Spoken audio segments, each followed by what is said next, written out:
Hey everyone, as you can see I have my tiny home kind of torn apart here.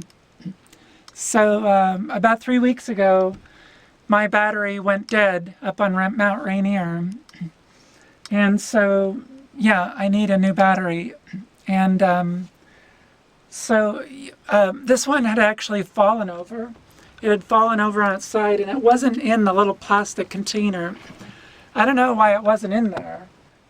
It certainly would fit, but it had fallen over on its side, so that's why I'm sure it's dead, because, you know, it needs to sit upright. It's got the little water reservoirs that need to be topped off and stuff, so sadly that one's dead. So yesterday I'm in the Portland area and I called up a place that a lot of people recommended called Les Schwab.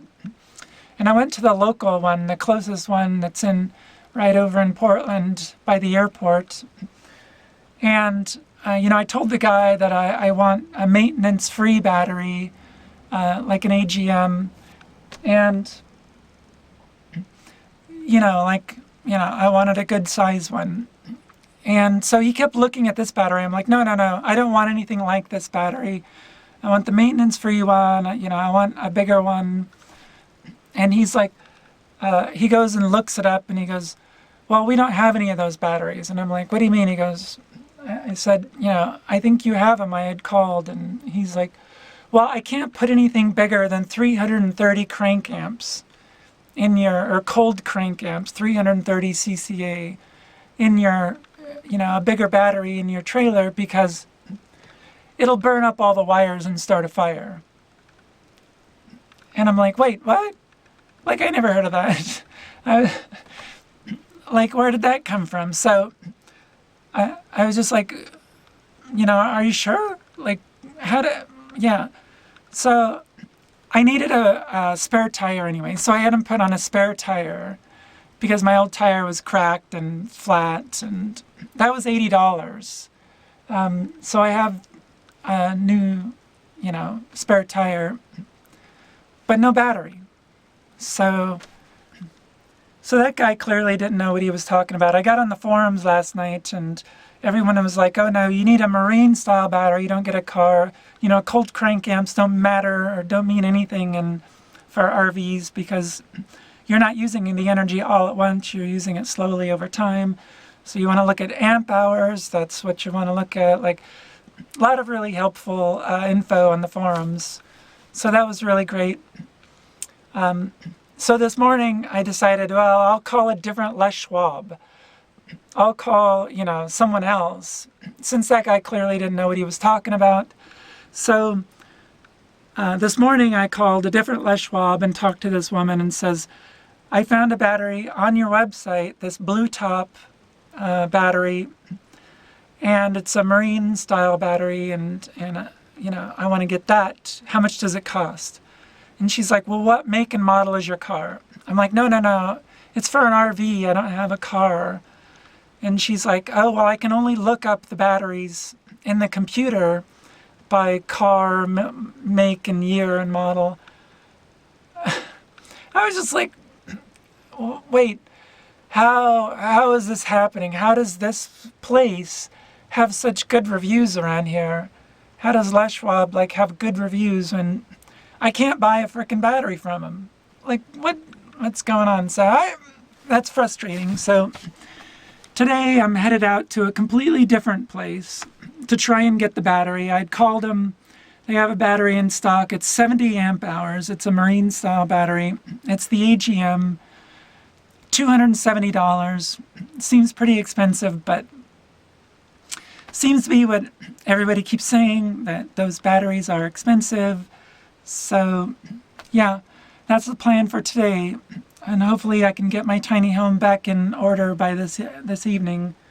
So a little frustrating, I guess. I think people probably have these moments where they're just dealing with people who don't know what they're talking about, I guess, and you're just frustrated. But yeah, battery day.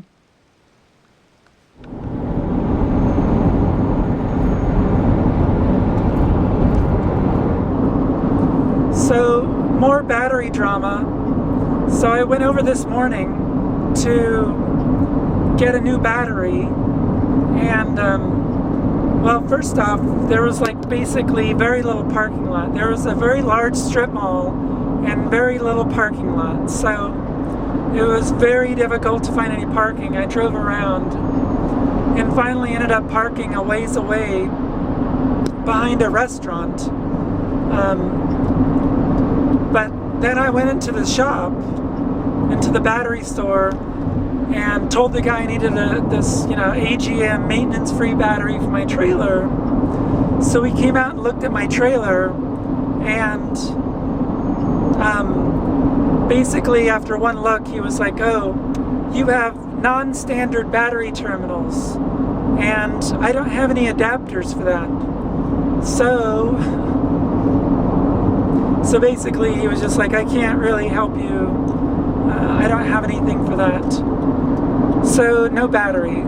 So I went back home, or went back to my mother's home, and then called around, and it's becoming a really pain. So not only did 2 different Les Schwab places not, get what I need, but yeah, like I called a couple of places. I called a place that sells trailers and does repair work on RV trailers and stuff, and basically they said they would call back, and she did call back after about 40 minutes and says, "Oh, you'll have to call this other place, Batteries Plus." She's just like, "Yeah, I can't help you." So now I'm driving over to this place, Batteries Plus, and I think he says he has a couple of different ones, so I'm hoping he has what I need. It would be a big help.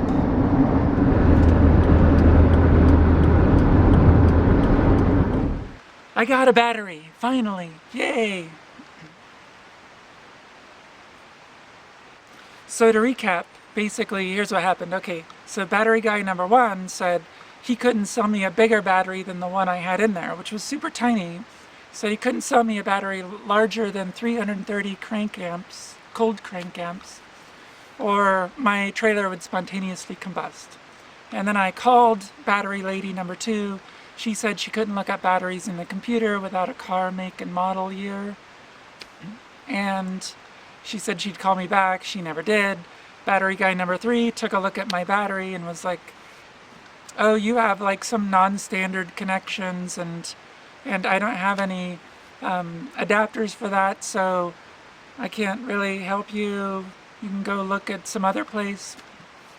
So I called up a place called Batteries Plus.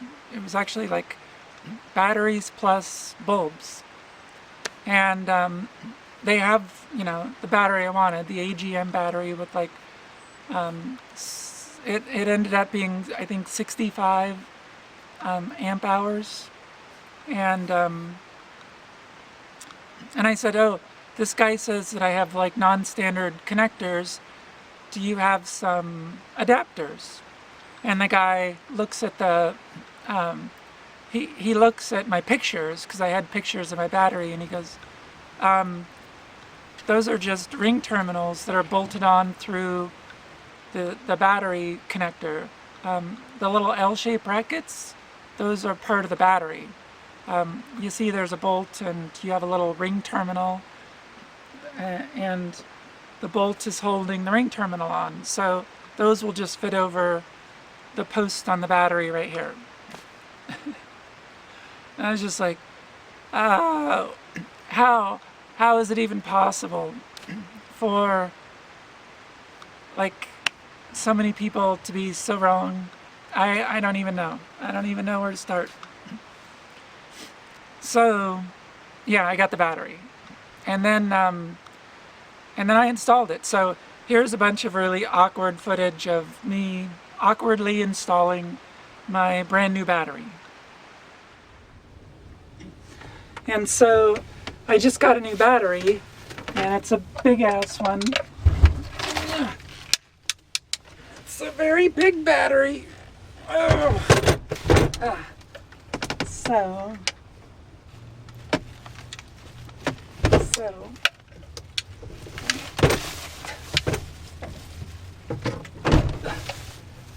Holy crap.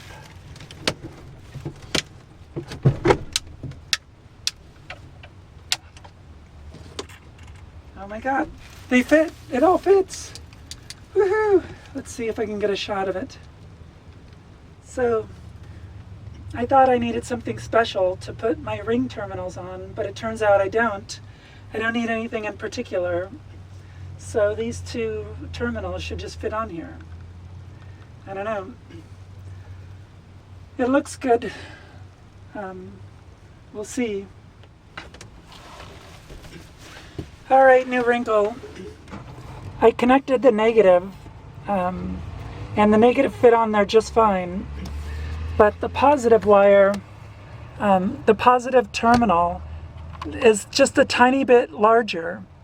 And this one's a little bit smaller. But my ring terminals, they're the same exact size. The one that was on the positive isn't any larger than the one that was on the negative. So it doesn't fit. Just another little wrinkle in the battery drama. So I'm gonna have to call somebody and some kind of electrician and get that ring terminal made larger. So I almost left out another really great part of the story, which is so the positive terminal wouldn't fit. The positive terminal, the ring connector wouldn't go on the battery, so I needed a new ring connector. So I called around a couple of places and several places. I was calling like RV repair shops. In several RV repair shops, well, like 2 or 3 of them I called, where like, okay, well, you come in next week or come in tomorrow or whatever. So one lady was like, oh, well, you can come in after 3 p.m., like on that same day. So I was like, oh, great, so I can get this finally fixed. We can finally do this.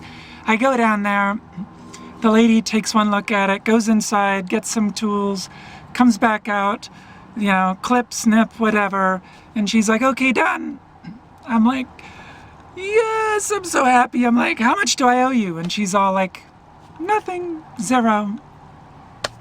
Blue Lake RV Repair near Portland. I think it's in Gresham. You are awesome. You are totally awesome. Thank you so much. Yeah, you are a happy ending to the story. So, all right. Thank you.